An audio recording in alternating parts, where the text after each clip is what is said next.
안녕하세요. 까치살모입니다.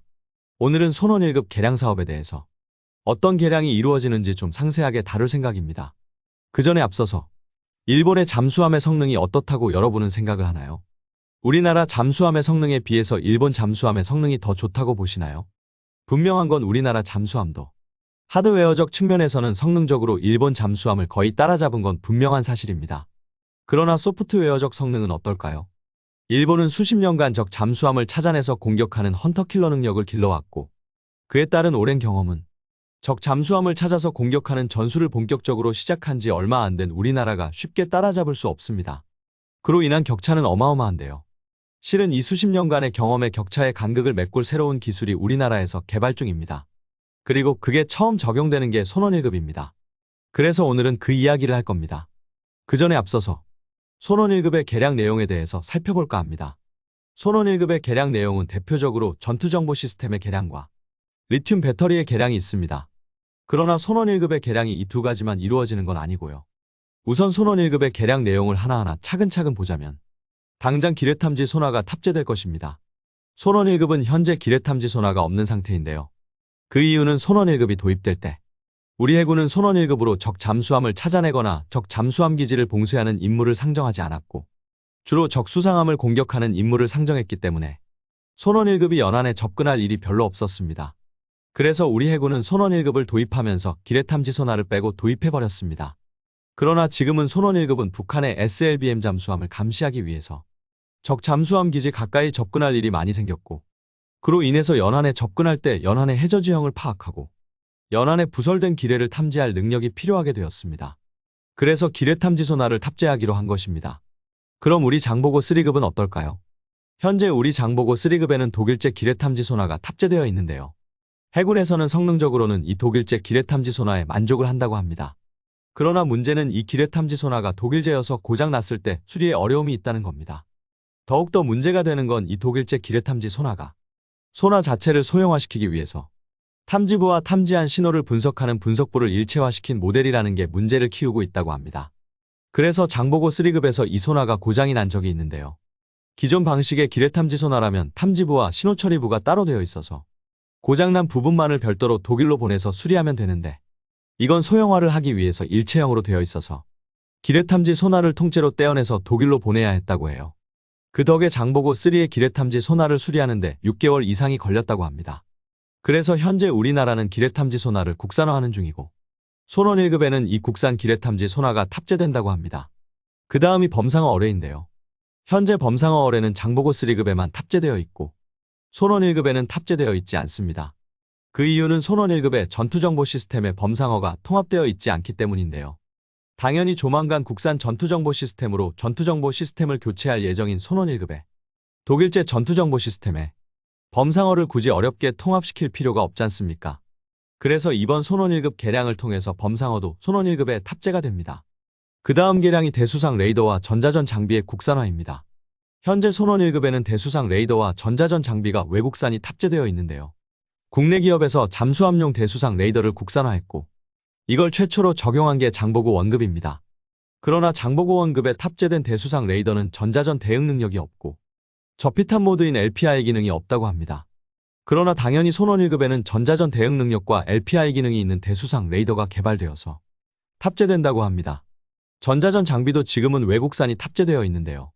국내의 빅텍이라는 기업이 2016년에 잠수함용 전자전 장비를 국산화했고, 이걸 장보고 1급인 최무선 함에 탑재해서 2020년경에 테스트해서 성공했고요. 1차적으로 장보고 1급 6척의 국산 전자전 장비가 탑재될 거라고 합니다.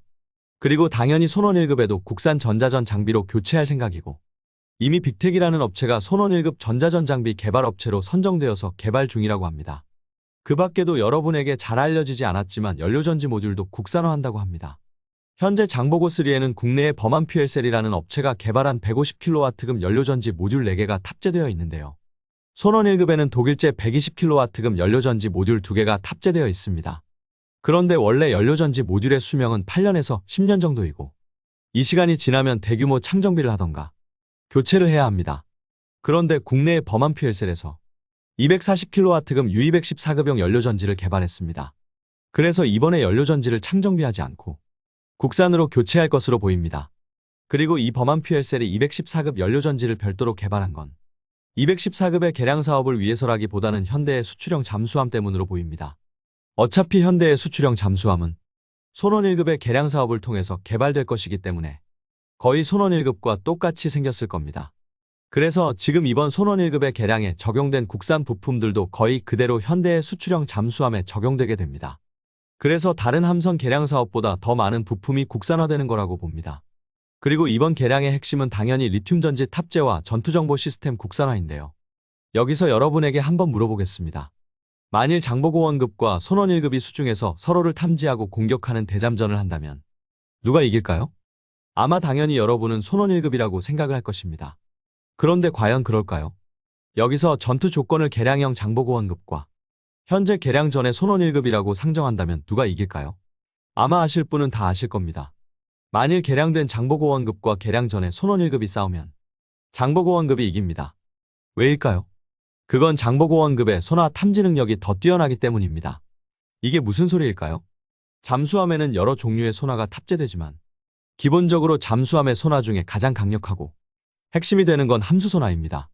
그리고 함수소나의 성능을 결정하는 건 음향압전소자의 숫자입니다. 여기서 우리나라가 보유하고 있는 잠수함들의 함수소나의 앞전소자의 숫자를 비율로 따져보면요. 정확한 앞전소자의 숫자는 비밀이지만 비율은 알려져 있습니다.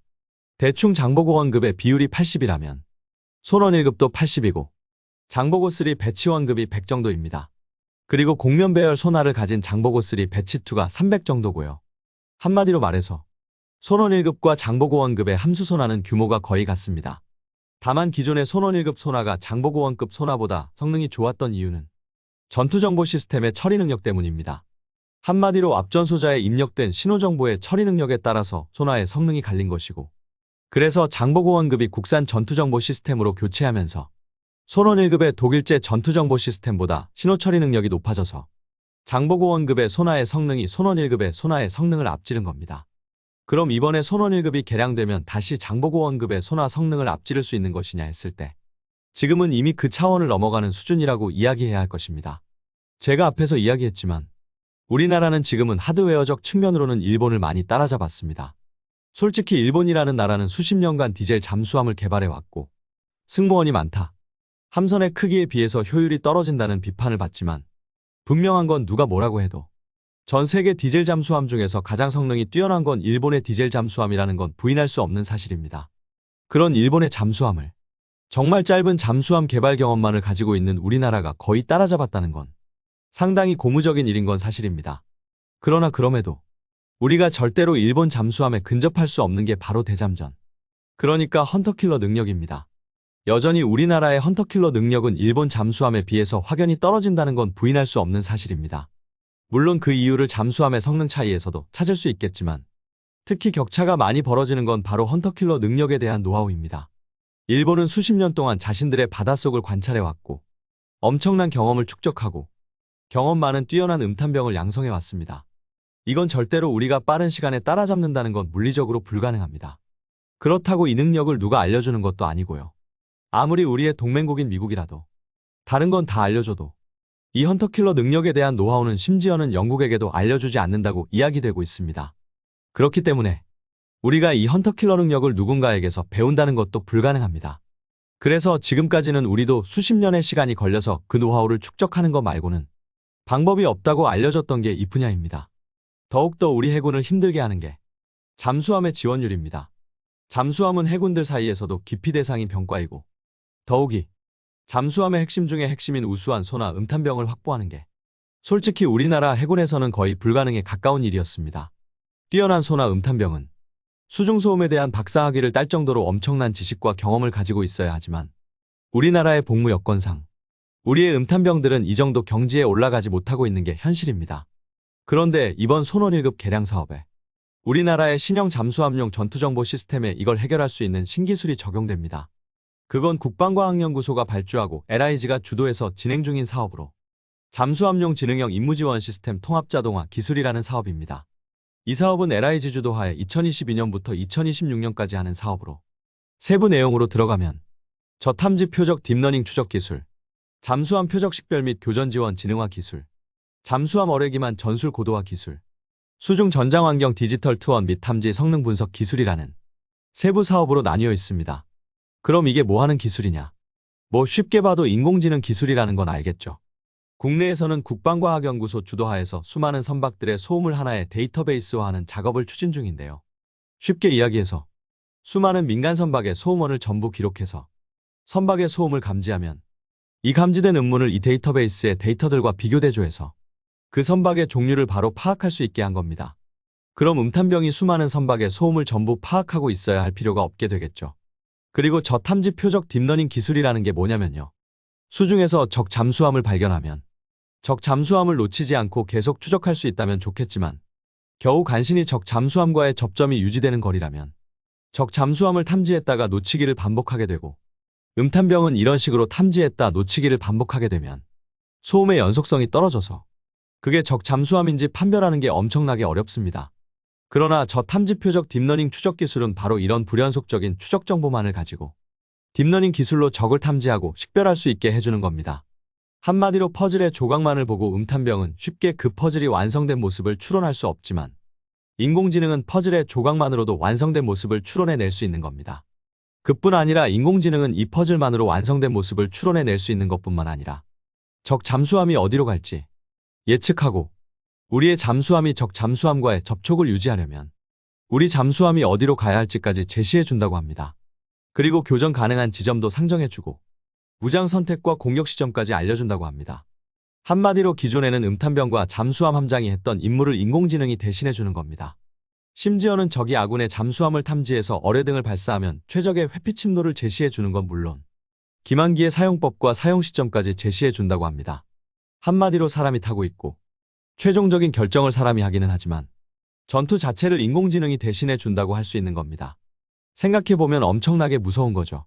그런데 당연히 이런 시스템을 우리나라만 개발하고 있을 리는 없겠죠.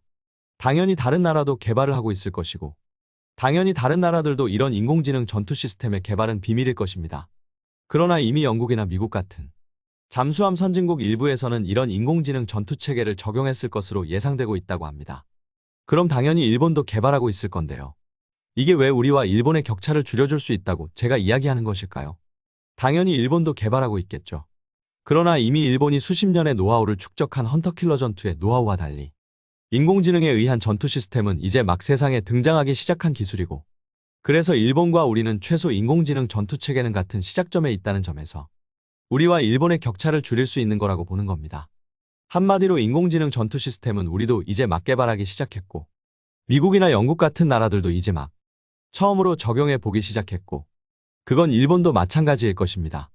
그래서 수중전의 새로운 시대가 도래한 것이고 수십 년 동안 쌓아야 하는 헌터킬러 전투의 노하우와 달리 인공지능 기반의 수중 전투체계 개발은 우리와 일본이 그 기술력이 비슷할 것이라는 겁니다. 그래서 우리가 일본과의 격차를 줄일 수 있을 거라고 이야기하는 겁니다.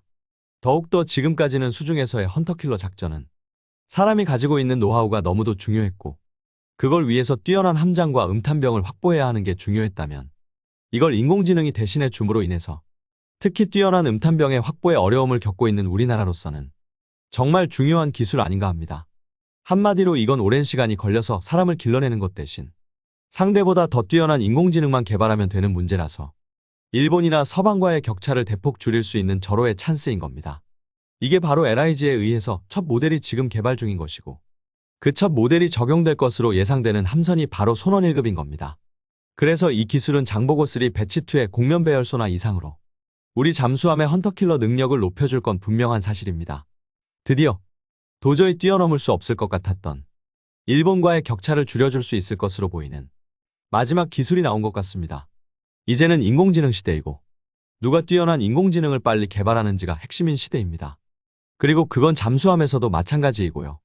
물론 이것만으로 일본 잠수함대를 뛰어넘었다고 속단할 수는 없지만 최소한 일본 잠수함대를 뛰어넘을 수 있는 기회가 우리에게도 주어진 건 분명한 사실입니다. 그렇기에 이번 기회에 꼭 일본 잠수함대를 뛰어넘길 간절히 바라봅니다. 이상 영상 봐주셔서 감사합니다.